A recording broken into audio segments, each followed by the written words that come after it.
inequality, and climate change. It's also so nice to have him because he's the first. Well, you soon are not going to be a PhD, but you're technically still a PhD student. He's still our first PhD student, which is presenting in our seminar series, which is a super nice thing to have. And yes, thank you for coming, Andrew. And the floor is yours. You can give first words. Oh no. Our first technical problem. Find this slide. Oh, here we go. There you go. Okay, cool. So we're going to talk about changing the fragile nature of human mobility. Made up that talk.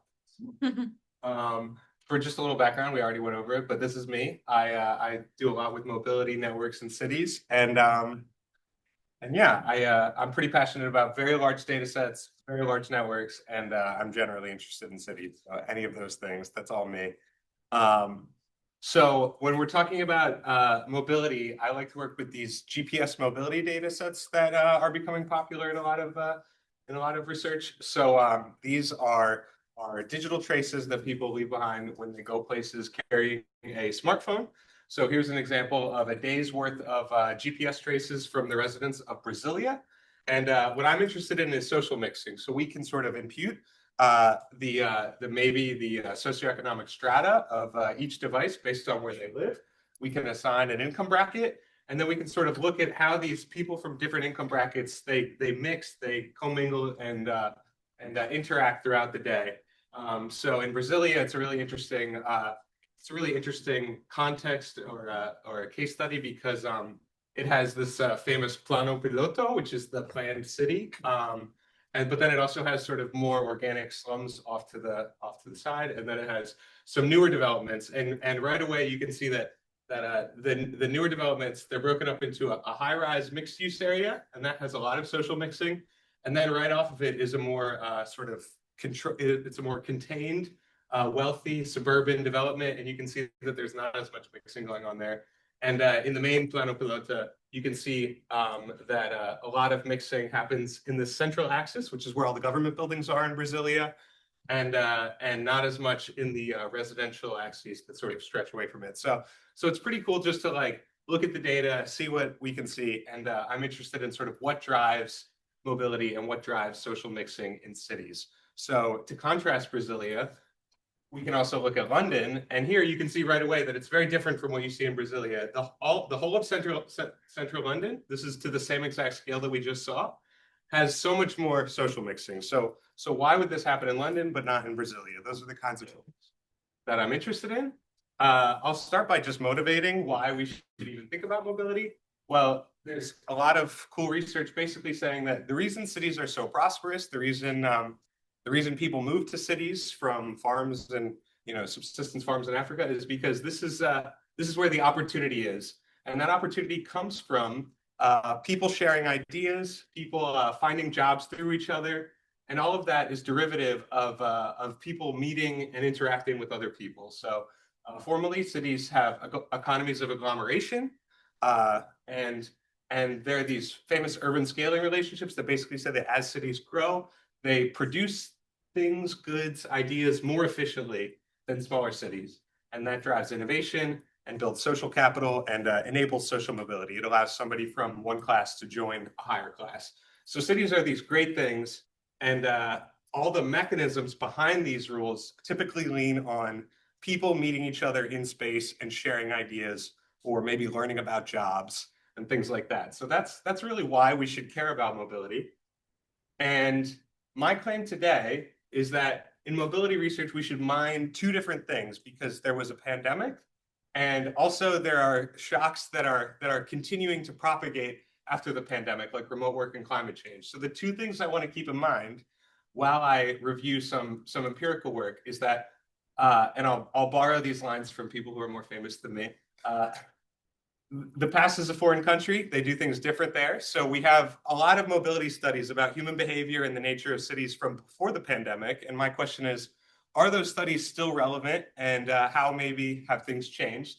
And then the other line from is that okay, Dick, the future is already here. It's just not evenly distributed. So the next thing I want to entertain is because shocks like climate change and remote work are propagating at different rates around the world, can we sort of learn the future from the present by thinking about one city and how that applies to another city? So those are the two things motivating my work. This in ecology is called space for time substitution, and it's actually very controversial, but because some studies show it empirically and other studies show that those studies are wrong.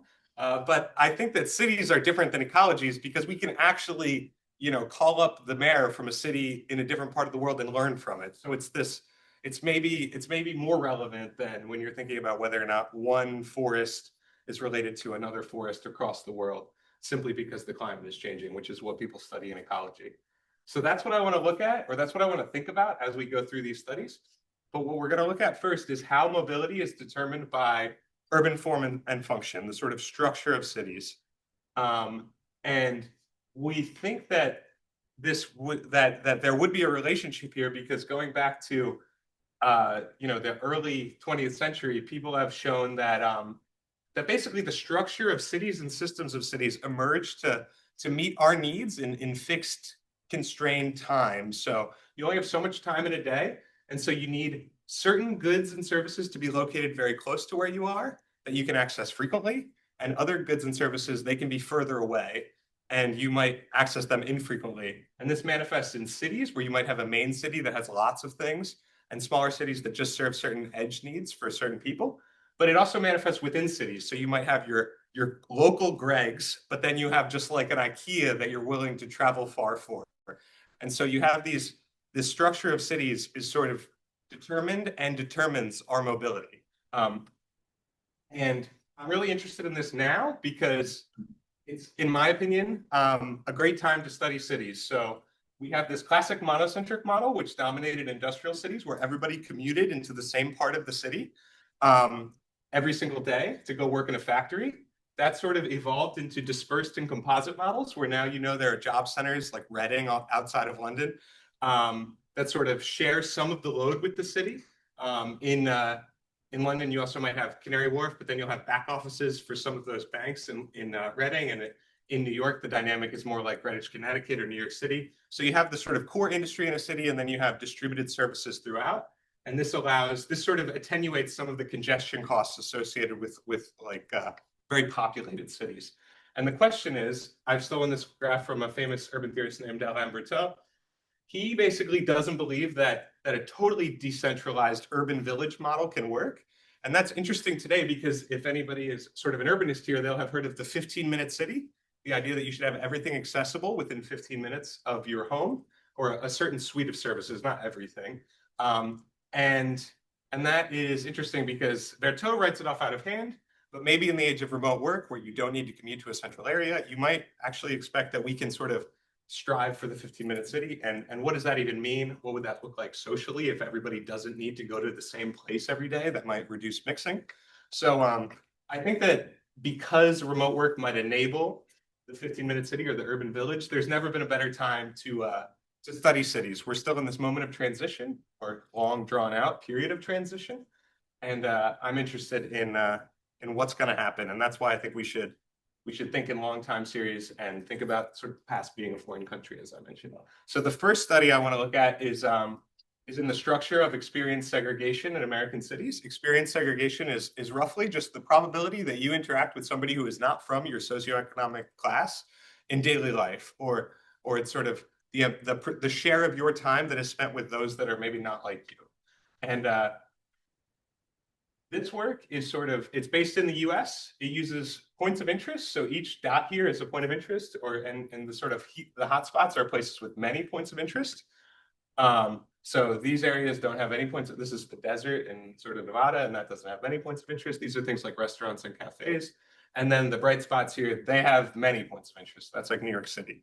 And what we're going to do is we're going to build a big origin destination matrix or sort of spatial interaction network where we take people's homes and we connect them to the places that they go.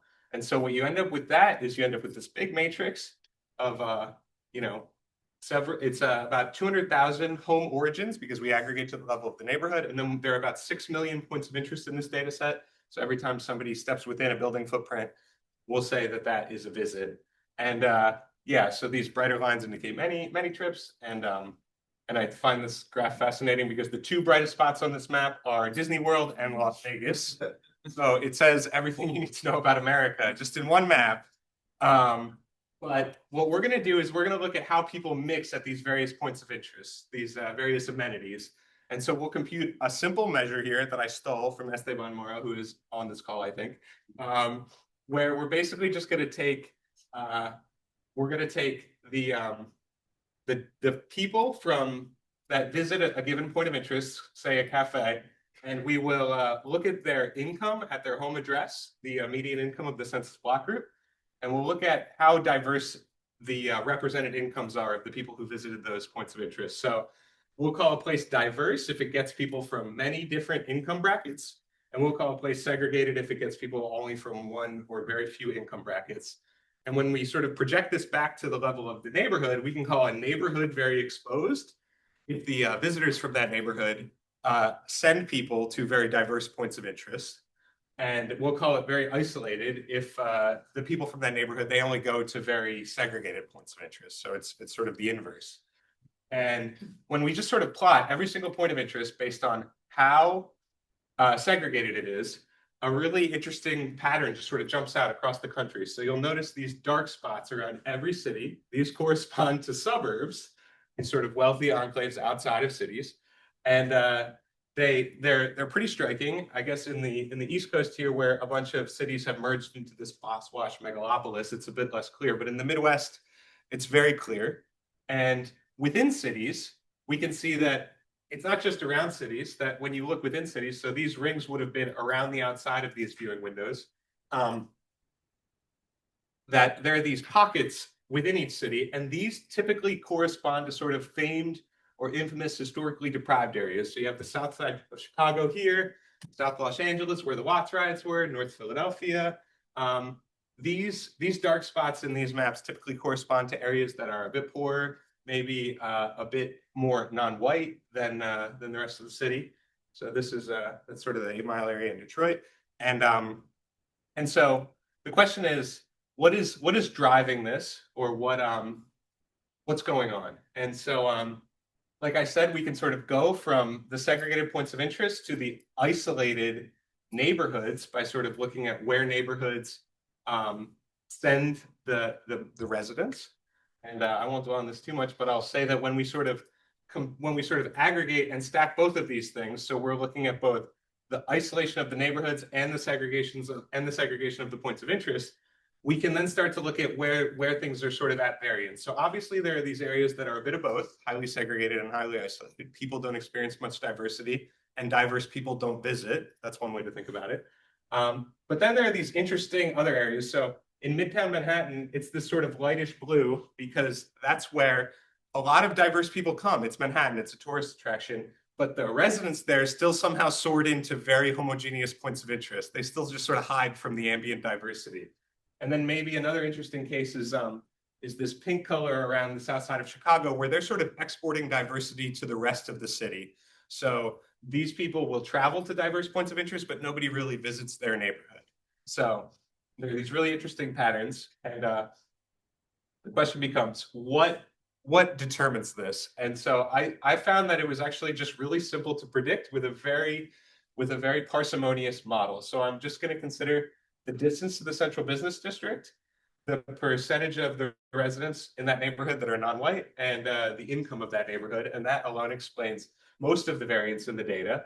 So I'll use a decision tree, so it's this very predictable thing. You can just say, or it's a very intuitive thing. You can just say, is a neighborhood high income or low income?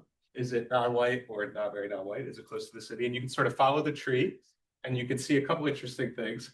One thing is that very non-white areas and very wealthy areas, those both are the highest class. So you see that right away, there's this dichotomy. If a place is very rich, it's going to be segregated and isolated. And if a place is very non-white, it's going to be segregated and isolated. And those things should be, I don't know, the variables themselves are very dichotomous. So it's sort of interesting. And when we take into account the distance to the center, we can see those rings as we get further away from the city center. Maybe at a sort of characteristic distance, we see that isolation is just going to is going to be present in most neighborhoods. unless it's very non-white, or unless it's very wealthy, or unless it's not very wealthy.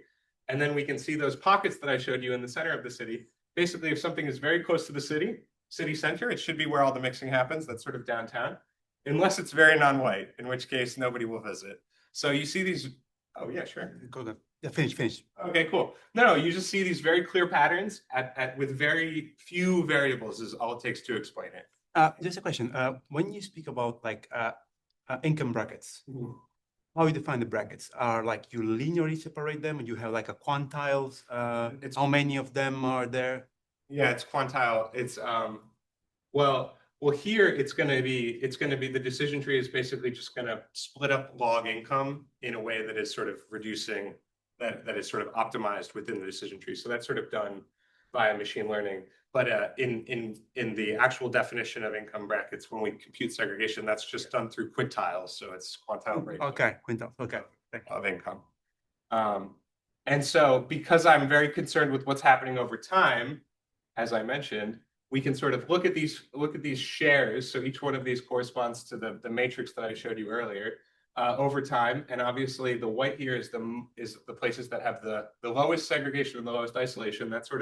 That goes down to very low during the pandemic and kind of recovers. And these measures of segregation and isolation, they spiked during the pandemic. This was also shown very elegantly by Esteban and Takayabe.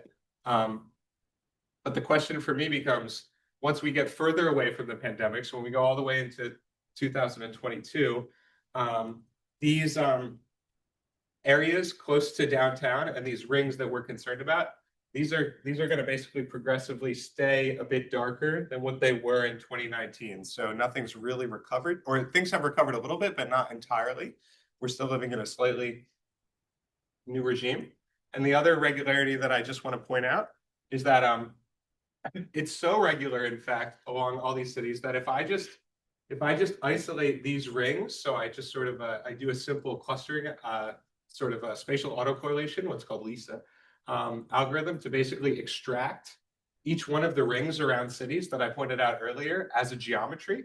And then I just stack them all up so that each city is located on 0, 0. So I just subtract the center from every city geometrically and stack them all up. They're all just going to pile up in these very consistent rings. It's very predictable. And it's also very predictable by the population of the city, how many people live in these rings or the pockets that I showed you earlier. So it's all very regular, and I find that interesting, although I won't dwell on that here. And the other thing to mention is that there's a sort of equity issue here, because when we look at consumer spending, so I can look at point of sale transaction data, and I can basically show that a similar ring emerges for where spending has recovered after the pandemic, consumer spending at things like restaurants and grocery stores. That is in the suburbs and exurbs, and in the urban and downtown areas, those areas are the areas that still have depressed consumer spending since the pandemic, and this is going into the end of 2024. So it's still pretty current. Now, I said I wanted to look at how much of this was structural earlier. So what I'll do is I'll build a null model by basically simulating everybody's mobility. And the model that I'll use is a derivative of what's called the intervening opportunities model. This means that I'll basically assign people trips to various different kinds of amenities like grocery stores and restaurants according to how many grocery stores are in between maybe an index and their home. So the more grocery stores between you and another grocery store, that's going to decrease your probability of going to that one. It's sort of a distance decay with a sort of extra factor, which is that you're not going to walk past 100 restaurants to get to a restaurant. And this ends up explaining a lot of variance in the data. It's a very simple model. This is a distance decay term, and this is actually the rank ordering of restaurants. It's a very simple term.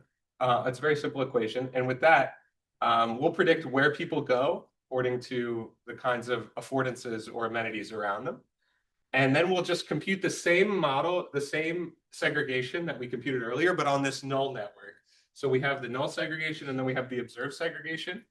And the thing that's really interesting is that the above expectation areas, there's this large mass of basically above expectation. These places are achieving more socioeconomic mixing than you might expect with this model. And the question is why? So supermarkets and convenience stores, they tend to be much closer to the identity line, but there's this large mass of restaurants that people are seemingly traveling out of their way to get to. They're passing by a number of other restaurants to get to this restaurant. And what are those places? Well, when you map them, these light spots here correspond to sort of above expectation mixing, and they're all in the city centers, right? So right away, you can think, well, city centers, maybe they're less important now that people can work remotely, so that's a bit concerning. The places where all the cool social mixing was happening before, these places are downtown, and downtowns are less important. So what do we make of that? And we can show it formally by basically extracting the central business districts from the same plots that I showed you earlier. And we can show that basically there's one slope, and then there's a totally different slope for the business districts. They do not exist within this null model. So what's going on there? There are these very centralized places that attract people beyond what you would otherwise expect. And this makes sense intuitively, right? Like most people who live out in the suburbs, they don't have sort of like a rational distance-based or opportunity-based reason to go into the city. They're dragged there by a sort of anchor called work. And so this is all above expectation. And we're sort of perturbing that. So you can see here, this is the segregation of all amenities in every single city, and all the central business districts are basically the lowest for every single city. So the lowest point in any given city for socioeconomic experience segregation is always the central business district, basically. And that's concerning, like I said, because over time, central business districts have become less important. So I can look at business closures and I can say, where are the businesses closing? And these are basically all the off-diagonal areas are where the restaurants and cafes and bars are closing down in cities. So the above expectation restaurants, those are the ones that are most likely to disappear. So that's a bit sad. It's maybe a bit foreboding for the future of socioeconomic mixing in cities.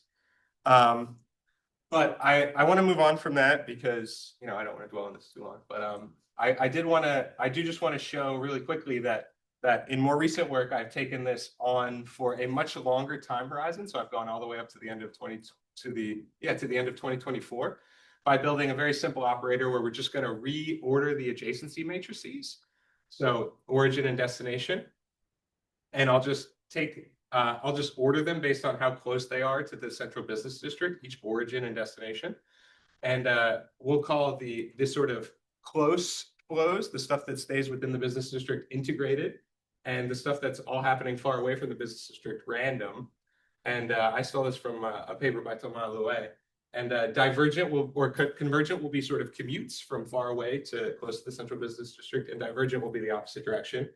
And we can do this with other attributes like population, and you can basically reorder the adjacency matrix however you want. But I just want to show that over a very long time period, that this all still seems to be dragging out in certain cities. So in San Francisco and New York City, that's where things have really not snapped back to before the pandemic. I don't need to dwell on it for too long, but I can also show that there's a very clear relationship between city size and how much an area is deviating from its pre-pandemic norms. So the largest cities are the ones that are sort of not snapping back to their pre-pandemic levels. And that might have to do with housing prices. You might have heard of this thing called the donut effect, where people are moving out to the suburbs because cities were too expensive.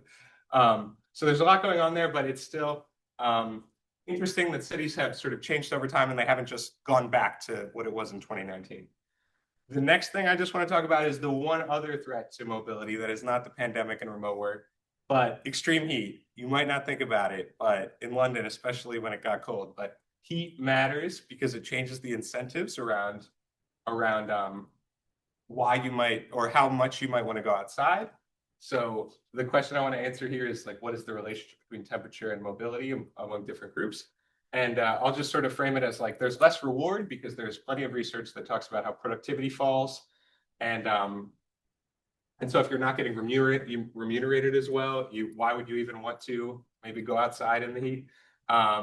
Your risks become higher, especially for certain vulnerable groups. The elderly in particular are very at risk of heat-related illness when it's very hot out. And they're also just higher costs because if you normally walk, but then you have to pay for transit because it's too hot, that's just adding a cost to your trip. So with that in mind, we're just going to build a very simple model. This is called a two-way fixed effect approach. And it's basically, we'll use data from Spain. It's pretty cool data. It's open data for anyone here who just wants to have fun with some mobility data. Anyone can access it. And it flows within and between districts in Spain, all districts. And it's stratified by age, income, gender, activity, and distance, which means that it has this cool property where even if you have a flow within district, that self loop is still actually many self loops because you can stratify it so many different ways. And what we can see, and so the two-way fixed effect approach is just going to ask, on any given day, conditional on temperature, how different is the activity in this district relative to its previous self and also relative to other districts. And that's important because of things like seasonality. You want to also be thinking about whether or not it's different from all the other districts in Spain on that day, because people in Spain, they take some serious holidays in August, and we want to be able to control for that. So what do we notice right away? These are going to be percentage point changes or percentage changes. These infrequent activities, which is a classification that we get from the Ministry for Transport. These are things that you do less than once a week. They're the first to go when it's very hot out. So you might still have to go to work, and you might still need to do what are called frequent activities. That might be going to the grocery store on the way home from work. But infrequent activities, those cut back about 10%. And that's like, it doesn't sound like a huge effect, but that's non-trivial if everybody does 10% fewer things in a city, right?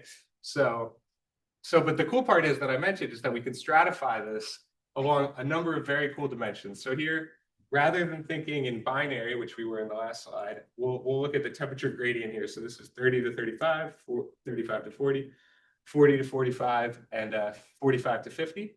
And we'll basically ask what happens amongst different groups as the temperature rises to that 45 to 50 degrees. And it's important to note that this is thermal comfort. So it's including things like wind and humidity and solar radiation. Not just the mercury temperature. And what we see here right away is that I mentioned the risk to elderly populations earlier. And basically, the older you are, the more likely you are, in a pretty clear way, to cut down on activity when it's very hot out. It's a pretty clear effect. I will never see such a clean econometric effect in the rest of my life, and so I hope it soon to be published in PNAS Nexus, I think. Yeah, it's a pretty beautiful effect. And also, as the activities become, I don't know, you maybe more discretionary, less important, however you want to think about it, those activities are more likely to go. And so that's interesting.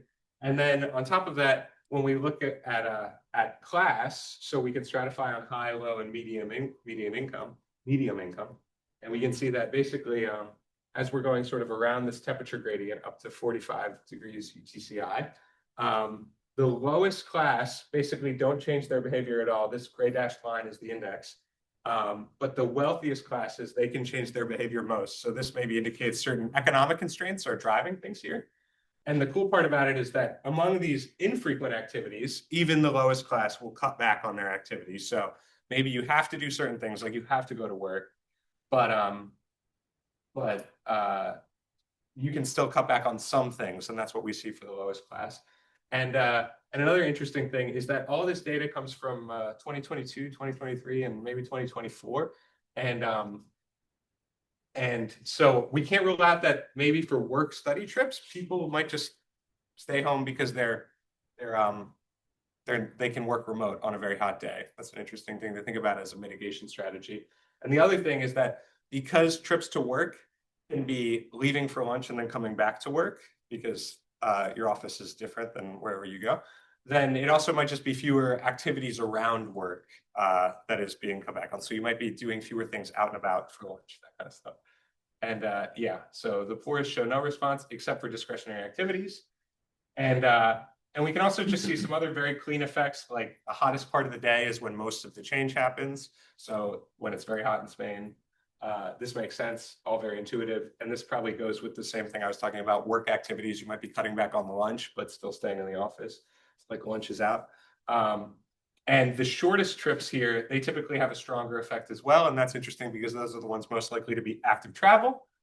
And we can look, because I'm interested in social mixing, at what happens to social mixing. So we can build these mixing matrices where you have the origins and destinations broken up by socioeconomic class. And a sort of upward bias here, just to sort of signpost it, an upward bias here means that the lowest class is more likely to visit the highest class than the other way around. And that's what you see on all days. But and for population, when we're thinking about high population and low population, that's sort of a core periphery dynamic. It's not a class dynamic. But you can see that basically as it gets hotter, the relationship breaks down, and we can control for this in a number of different ways. So the more controlled at point estimates, so this is just like illustrative, but the point estimates, they do go down. So even on hot days, there's less social mixing. Evenness is the entropy of the classes present in an area, and richness is just the number of raw classes present in an area. And we can model this basically as a network using a gravity model, a sort of jacked up gravity model that has lots of other fixed effects. But essentially what we can show when we simulate the network with a gravity model and then put in different temperatures is that most of the change, and this again fits with that active travel narrative, most of the change is going to happen on in the sort of central areas. And my co-author gets mad at me when I say this, but I like to think of these as like the cool bohemian areas that are now very trendy. They're the ones most threatened by climate change because that's where you walk around, that's where you go to all the cafes, that's where all the fun is, and that's where all the fun is not when it is 45 degrees centigrade. So it's just really interesting that like part of the urban revival over the last couple decades has been in these areas that maybe are most threatened by climate change. But from there, we can basically sort of take climate projections and we can just go forward and say, if we don't adapt, if we don't plant more trees in cities to make them cooler, that kind of stuff, if we don't install more air conditioning, how much will activity change? And so here across the top, I have the sort of days in the temperature range, the number of days in the temperature range, and then I have the effect of it. So sort of twinning these, you get basically a net effect. And what we can see is that the strongest effects are typically in the north, actually, where areas maybe have fewer adaptations to high temperatures. So it's not going to be necessarily the south. So the hottest part in Spain is sort of down here, obviously. In the north of Spain, that's where maybe the strongest effects will be felt if there's not a lot of mitigation and adaptation because they don't have the same strategies already in place to get around it. So I find that interesting. And then I'll just briefly touch on here that we show a very similar effect in a different paper in India, Mexico, and Indonesia, although in Indonesia, because it's in the equatorial, there's not a lot of variation, so none of the point estimates are statistically significant. But we see this very cool curve, this functional form here, where basically as it gets warmer, activity goes up, and then as it gets too hot, activity goes down. And in India, the only interesting thing to point out is that in the afternoon on very hot days, activity goes down, except it goes up in the evening. So there's this compensatory behavior in India where people are going out and they're maybe displacing activities to later in the day when it's less hot. And this goes to what I was saying earlier about whether or not we can sort of learn the future from the present. Is India so there's no compensatory effect in Mexico at all. And so the question is like, is India the future of Mexico? Like, will the Mexicans start behaving in that way? And we can also show that same functional form. Cooler temperatures are not great for activity. Warmer temperatures are great for activity. And hotter temperatures are bad for activity across check-ins to the same 6 million points of interest in the US that I showed you, using these sort of microclimate estimates so that each point of interest has a unique temperature associated with it, modeling things like the urban heat island effect. And then so the results, I actually didn't really believe all the heat results when I wrote the first paper, and then I was like, maybe I should check this, and it actually seems real. So I'm happy with that. So I'll go back to the prompts that I sort of gave in the beginning.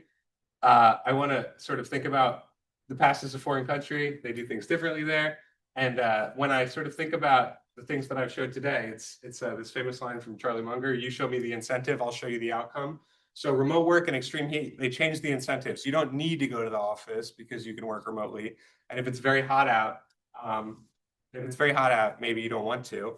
And so there's all these changing incentives in cities. And this has, I think, profound implications for cities as these social reactors that I talked about earlier, where people exchange ideas and generate gains and wealth in that way.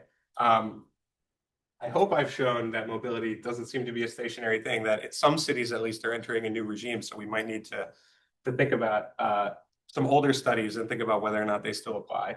And another thing that I want to mention is that for mobility in particular, because a lot of people will complain about adaptation to heat, mobility to me seems like it might, and I'm not confident in this, it might be a different thing. So for instance, as you try to mitigate mortality and morbidity around heat, you might actually tell people to go outside less. And so the things that we use to compensate for one aspect of climate change might actually exacerbate these changes that I've shown, rather than make people more likely to go out. And then the other thing that I want to sort of think about is this learning the future from the present. Is San Francisco, that had one of the strongest shocks during the pandemic in my data. Is that London? Is Delhi like Mexico City, where people will displace activity into the evening to make up for things? These are things that I'm interested in, but I don't have strong answers for. It's maybe the next part of my research agenda. And I'll finish by just saying that I mentioned that I'm concerned about how the way that we adapt to climate change might change the nature of cities. So I pulled up from the World Health Organization the recommendations for what to do when it's too hot out. And I've just flagged that a lot of these things are kind of like anti-urban, like stay indoors, avoid or reduce physical activities, protect yourself from the sun, avoid going out during hottest part of the day, which we see in the data, right? So like the prescription from the world right now is just to like not be a cool urbanist when it's hot out. And I think that that has implications for the future of cities, and I'm sort of concerned about it. But so is this the future? Are people going to be walking around in spacesuits, or are they not going to be walking around at all when it's very hot? And I have some other papers here, but don't worry about it.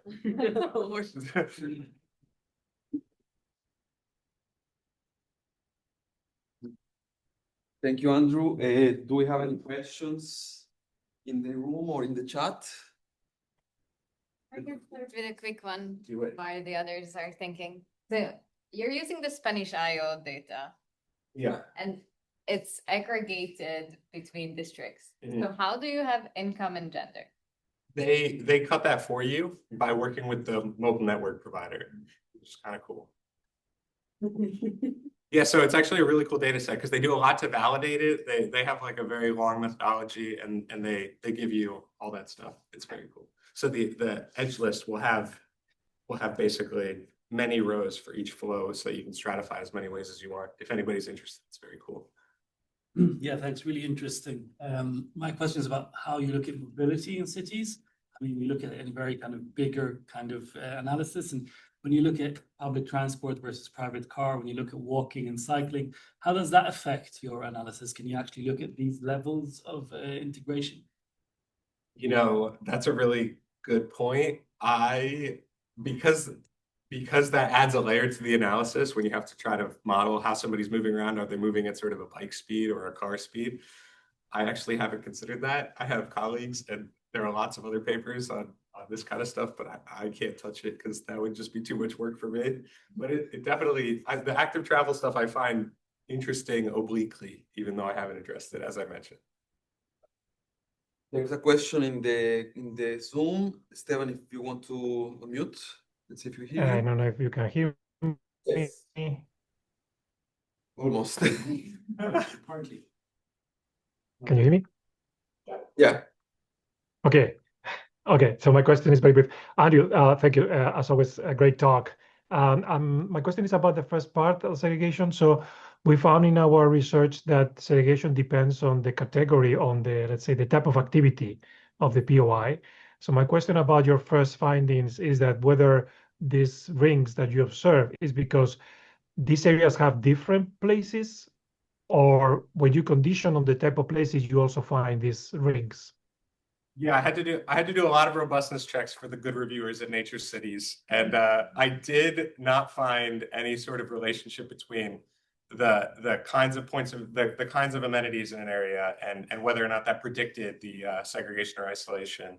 But that was something that crossed my mind. So and it is interesting because in the second part of that, I show that restaurants sort of behave characteristically different from grocery stores.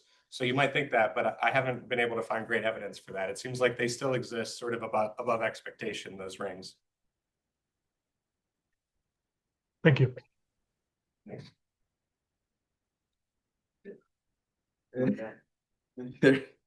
So I have a comment about this. So I mean, in this modeling of human mobility, can we really do that? I mean, we are assuming that everybody is sort of behaving in the same way, doing this analysis. As people have different behavior depending on circumstances. So one would go, to the center of the city because they just like to visit that product. It wouldn't necessarily have to do with, their economic status. Yeah. So I think, we have to think about, how we model these and what conclusions we derive. Yeah, so these are very, very explicitly sort of population aggregates. We're looking at a statistical level if there's a deviation. So it is a generalization of so what's happening. So sometimes the conclusions from that are not universal for everyone. Everybody should be able to.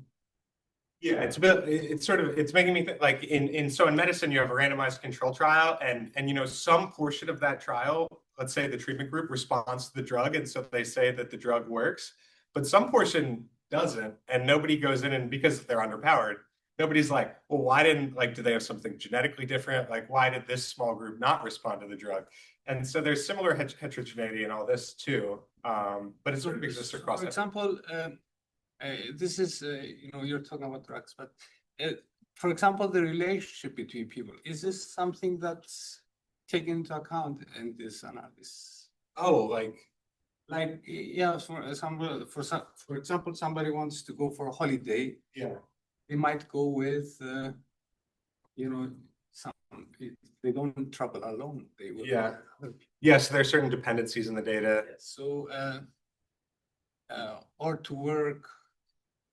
Yeah, and it's the same thing. You're more likely to go to work if your colleagues are going to work, that kind of stuff. So that's a good thing to consider. We do have some checks in the heat paper that basically try to look at if there are, because a threat to these two-way fixed effect analyses are whether or not there's dependencies between units. So if everybody from one district goes to another district, they're sort of chained together and that sort of threatens the identification in the data.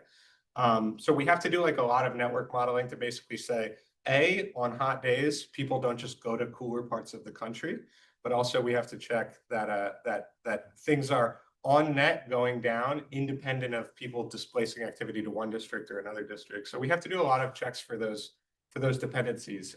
But yeah. Very complex, but very nice work. I mean, it's and I'm surprised that all this data is available. From I have a very persuasive face. People give me that's something you would think that it's sort of the secret of every place, this data, they just put it out there so people can analyze it. I don't know. Yeah. Okay, sure. we have a couple of more questions here. So I think just following up a bit of what he's saying, I think what he wants to ask, it's more about, did you find any cultural profiles? So some kind of cities, you would have a different pattern, you would be impacted. So you talked a bit about segregation. When you talk about heat waves, who is going to be impacted? Yeah. I wonder if you did something like that. Yeah, it's actually, so with the heat waves, the one thing that we checked but didn't really find great data on, it just became kind of underpowered, was looking at if there's sort of heterogeneity across climate zones. So there are these Coppinger climate zones that are arid, dry, hot. There's a bunch of classifications for what a place is. And we were curious about whether or not there will be cultural practices around dealing with heat in different climate zones. And it sort of fizzled out, and I wish I could do more on that. I hope to get more data on India to look into that, but I wish I could say more on that because it's actually kind of cool. There's no we have to basically stratify on province in Spain to see if provinces respond differently. And there doesn't seem to be a big difference between the north and south of Spain, although there is some sort of difference because, like I said, the the model is sort of projecting bigger problems for the north of Spain. So maybe there are these like latent behaviors that I need to interrogate more.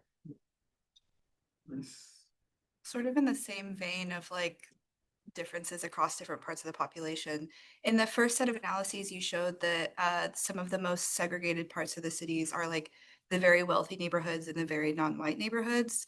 And in some ways that makes sense, but also the reasons why you get those two different groups from a sociological perspective are like could not be more distinct. Yeah. So I'm curious how your approach can distinguish the mechanism by which you get to those two groups being especially segregated. Yeah, that's something that we had to address for the paper, is that I wanted to look at so the suburbs very much in the US are the product of a kind of exclusionary zoning that only lets some people move there. And the cities are the product of some other very dubious historical practices around loaning as well, around loans and housing finance. So one thing that was interesting to check, although it doesn't really think about too much of the behavioral mechanisms, it's more about like the sort of deep lag in these like deep lags of history sort of reaching into the present, is that we can see very clear effects when we condition on things like redlining, which is a practice in the US from a long time ago that basically deemed certain areas unworthy for housing finance. And so we can see that the rings are very disproportionately the pockets are very disproportionately redlined areas, and the rings around every city are disproportionately unclassed because redlining comes from before suburbanization. So those areas are the areas that would become exclusionary zoning. And so we can see all these like historic artifacts in the data, but not so much on contemporary behavior, I guess. Do we have time for one more question, maybe? Yeah. It's about the structure of cities and how you factor that into your analysis. And I'm wondering, obviously in the US, most cities have a very, historically, as you just explained, similar structure. How would you apply that in Europe, for example, where cities are much more diverse? That's my next project is the first thing I did we have data also on France, Germany, and the UK, and these are very preliminary results. I need to do it before NetMob next week or 2 weeks from now. I have time, but it's really not the case. I was thinking that everything would replicate pretty cleanly in the UK because this is like the most classist society I've ever seen in my life. But actually, you don't see those kinds of rings, right? And so it's very interesting.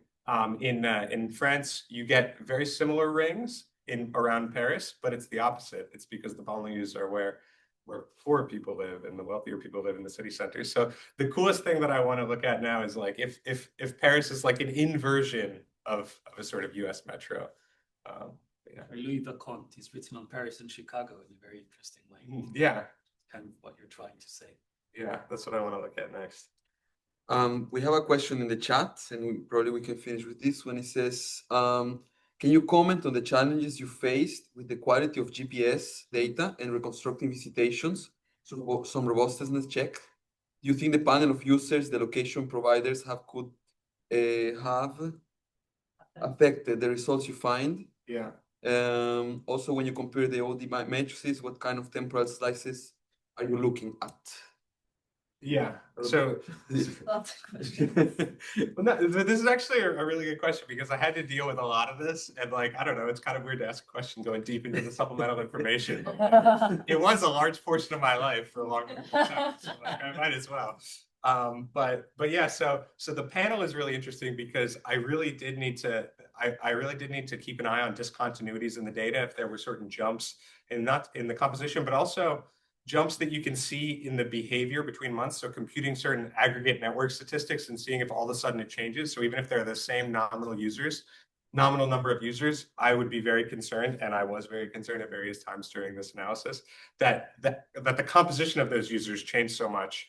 So there's actually, I don't know, I had to do a lot of interesting analysis around that. But then also with just the accuracy of the data, I had to do, to satisfy reviewers, lots of stuff on like, if you hold out these points of interest, so the errors are worse off the errors around GPS data matter for when points of interest are close together. So maybe just group them together and call them the same place and see if your results change. And sort of do you think about the different shops in a shopping mall, or do you just call the shopping mall a place of mixing? Do my results change under those different conditions? And they don't.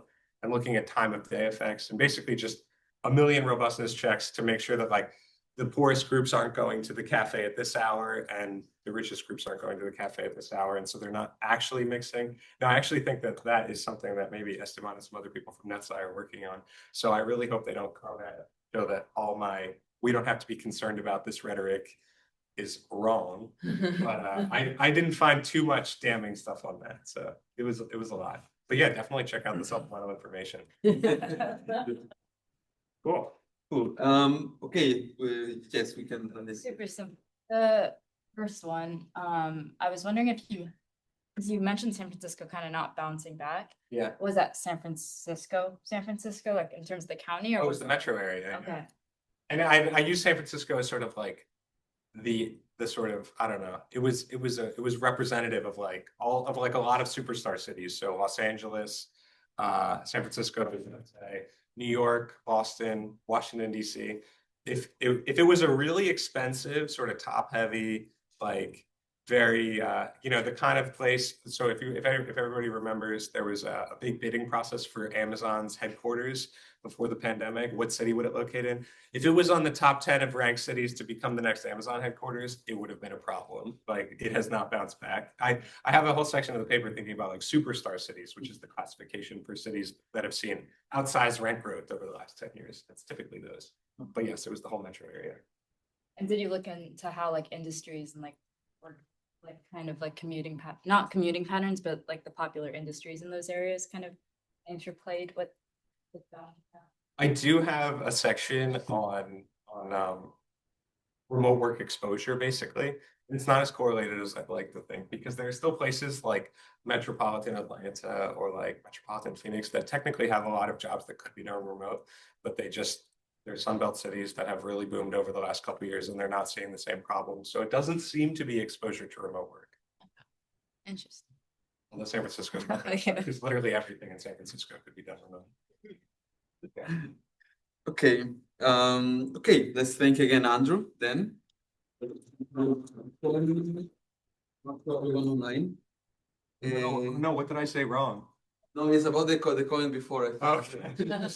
No, Esteban just said not wrong, not fully right either, but it was Oh, yeah, the yeah. answer of the question. The stuff about time series. We'll talk about it in Network. Okay. Yes. Okay. Thank you, everyone. And yes, we can continue. All right. Cool. Thanks. It was fun.